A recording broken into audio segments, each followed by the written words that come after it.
हमारे मुल्क की ज़रूरियात को देखते हुए और बजट को देखते हुए। मीनवाइल जो पनामा कैनाल में मौजूदगी है चाइना की, वो कम है बनिस्बत उसके जो डोनाल्ड ट्रंप क्लेम करते हैं। तो उनके उस दावे में कितनी हकीकत है और इसको चाइना कैसे काउंटर करेगा कि वहाँ से जो कार्गोज गुजरते हैं अमेरिका के, वो कहते हैं कि उनसे चार्जेस भी कंपैरेटिवली ज़्यादा वसूल किए जाते हैं। तो ये शिकवा किस हद तक ठीक है? नहीं, देखिए, ये भी ड्रामा है सारा। प्रॉब्लम ये है कि चाइना वो कह रहे हैं कि अब चाइनीज़ शिप्स जो हैं, पहले तो 60% ऑफ द जो ट्रैफिक थी वो यूएस, अब चाइना की ट्रैफिक बढ़ती जा रही है। अच्छा, this is an attempt to threaten the Chinese कि अगर अमेरिका के कंट्रोल में होगा पनामा तो चाइना के ऊपर भी टैरिफ्स, उसने कहा ना कि मैं चाइना के ऊपर ड्यूटियाँ लगा दूंगा जो चाइनीज़ माल आता है अमेरिका में, महंगा हो जाएगा ना, तो चाइना एक्सपोर्ट कम हो जाएगी। चाइना को धमकी दे रहा है, ठीक। उसे पता है कि चाइना के लिए एक्सपोर्ट करके चाइना बड़ा होता जा रहा है, तो उससे रोकना है चाइना को। वो 3-4 जगह पे उसको रोकना चाहेगा।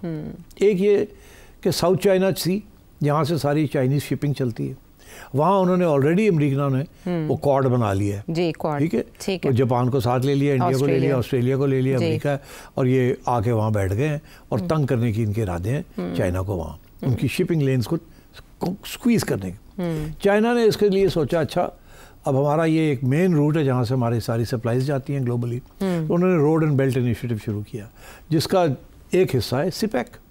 अब सिपेक को भी तो रोकना है ना, क्योंकि सिपेक के जरिए Central Asia and then Europe, तो इसीलिए उसका इंडिया का खाता खोला है कि आप रोकें सिपेक को। अच्छा, तो इंडिया ने फिर तालिबान को और बलूचों को इकट्ठा कर लिया है कि आप सिपेक को रोकने के लिए आप इंसर्जेंसी करें। तो चाइना को यहाँ रोकने की कोशिश की जा रही है, उधर रोकने की कोशिश की जा रही है। अब पनामा में, क्योंकि Chinese ships are also using Panama for export of goods to the United States, तो एक तो पनामा के ऊपर और ड्यूटियाँ लगा देंगे अगर इनके हाथ में आ गई, तो डिस्क्रिमिनेशन करेंगे। अच्छा, और ऊपर से फिर और भी, जैसे ही वो अमेरिकन पोर्ट्स में आएंगी शिप्स, वहाँ भी ड्यूटी लग जाएगी। तो चाइना को एक किस्म की धमकी दे रहे हैं, ठीक है। And this is the attempt.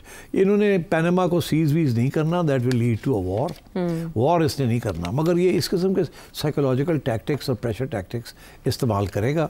Economic किस्म के जो सैंक्शंस हैं और इस इश्यूज हैं उनको इस्तेमाल करेगा। So again Panama is about China, CPEC is about China, ठीक। Even in my view Greenland is about China, not Russia, it's about China. Okay, और लेकिन आपने ये भी क्लियर कर दिया कि वो जंग की तरफ नहीं जाएंगे, जिस हद तक धमकी से मकासद पूरे हुए। और वो तजारत और सैंक्शंस जो होंगी, और जैसे भी हमारी 3-4 कंपनीज को सैंक्शन किया है, चाइना की 25-26 को सैंक्शन किया हुआ है, उनको ब्लैक लिस्ट किया हुआ है, और इस किस्म के इकोनॉमिक मेजर्स लेगा। उसको ये भी डर है कि अगर चाइना स्ट्रांग हो गया तो डॉलर वीक हो जाएगा, इन्होंने अपनी करेंसी बना लेनी है तो क्या होगा। So I think the entire focus of Donald Trump will be on the economic front. And the main adversary will be China. तो यूरोप क्या मेहमान अदाकार बन के एक्ट करेगा और सिर्फ रशिया, चाइना और अमेरिका ही? यूरोप फारग हो चुका है। यूरोप के अंदर इतनी डिवीजन शुरू हो गई हैं, अब इतनी लड़ाई झगड़े शुरू हो गए हैं, और राइट विंग पॉलिटिक्स शुरू हो गई है।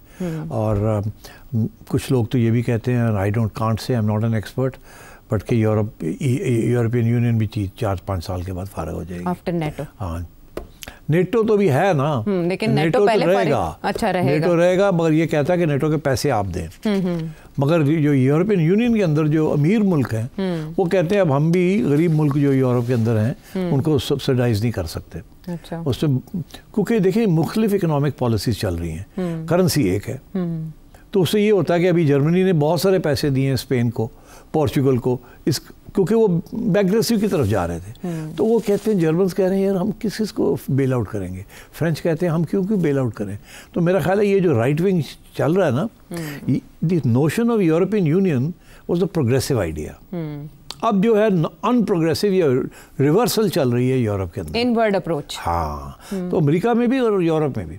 तो मेरा ख्याल है कि ये EU भी फारग हो जाएगा, आज नहीं कल नहीं परसों, एक एक करके some countries might leave European Union।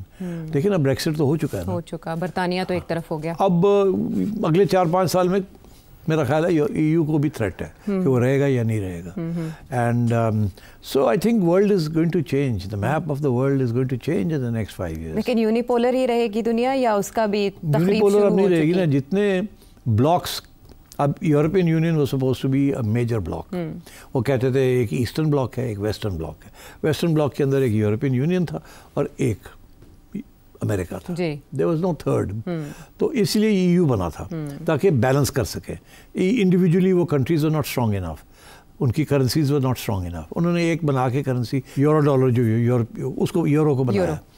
तो अब वो भी is in trouble. So I think unipolar world छोड़े, अब तो मल्टीपोलर वर्ल्ड बहुत ज़्यादा बन जाएगा। तो अभी दूर दूर तक कम से कम डोनाल्ड ट्रंप के निशाने पर इंडिया और पाकिस्तान तो नहीं है।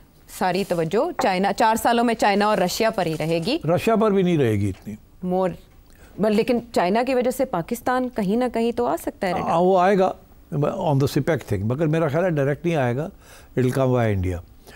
मगर जो चाइना है उसको वो डायरेक्ट करेगा। He'll hit China where China is vulnerable.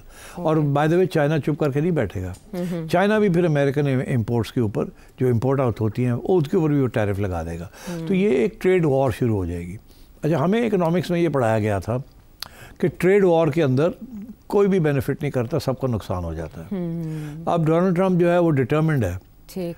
अच्छा, सबसे बड़ा प्रॉब्लम डोनाल्ड ट्रंप के लिए चाइना के बारे में ये आएगा कि डोनाल्ड ट्रंप को कोई 300 मिलियन, 250 और 300 मिलियन के दरमियान इलॉन मस्क ने कंट्रीब्यूशन दी है इलेक्शन के लिए। अच्छा।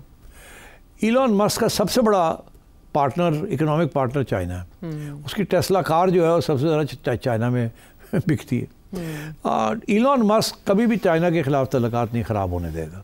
मगर डोनाल्ड ट्रंप ने फैसला किया हुआ है कि मैंने चाइना को नहीं छोड़ना। वो तो अगर इलॉन मस्क ने डोनाल्ड ट्रंप के साथ चलना है तो कहीं ना कहीं तो फिर डोनाल्ड ट्रंप और इलॉन मस्क को आपस में तय करना पड़ेगा ना, किस हद तक चाइना को टाइट करना है, किस हद तक नहीं करना। कल को इलॉन मस्क का नुकसान होना शुरू हो जाता है चाइना में, फिर क्या होगा?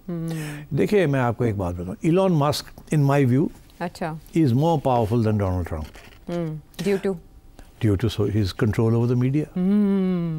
Right. And he's the richest man in the world. Donald Trump is not a rich man. He's a rich man, but वो 4 साल की प्रेसिडेंसी है ना। इलॉन मस्क के तो बड़े लंबे प्लान्स हैं। आपको पता है उसके प्लान्स क्या हैं? वो तो कहता है कि ये जो अर्थ है ये डिस्ट्रॉय हो जाएगी इसे क्लाइमेट चेंज की वजह से और न्यूक्लियर वॉर की वजह से, जो वो कहता होगा ये डिस्ट्रॉय हो जाएगी। वो तो बाहर के प्लैनेट्स के ऊपर सिविलाइजेशन बनाने का सोच रहा है। उसने जो सारी रॉकेटरी की है और जो सैटेलाइट्स बनाए हैं और जो सारा उसकी प्लानिंग है वो यही है कि अगले 10-20 साल के अंदर अंदर वो कोई कॉलोनी बनाएगा किसी प्लैनेट के ऊपर जाके। सही। So he is got other plans. ठीक है। वो तो चाइना से भी आगे निकला हुआ है। तो ये आप तवक्को करें कि इलॉन मस्क और डोनाल्ड ट्रंप की भी लड़ाई होगी। आज नहीं कल, कल नहीं परसों। ये चाइना के ऊपर इलॉन मस्क और डोनाल्ड ट्रंप की झगड़ा हो जाएगा। डिस्प्यूट्स इनके पैदा हो जाएंगे। बहरहाल वो डोनाल्ड ट्रंप दुनिया में जजीरे और इलाके तलाश कर रहे हैं, तो इलॉन मस्क दुनिया से बाहर तलाश कर रहे हैं। बॉक्स आइडियाज़ के अलावा आउट ऑफ वर्ल्ड आइडियाज़ भी इनकॉर्पोरेट हो रहे हैं।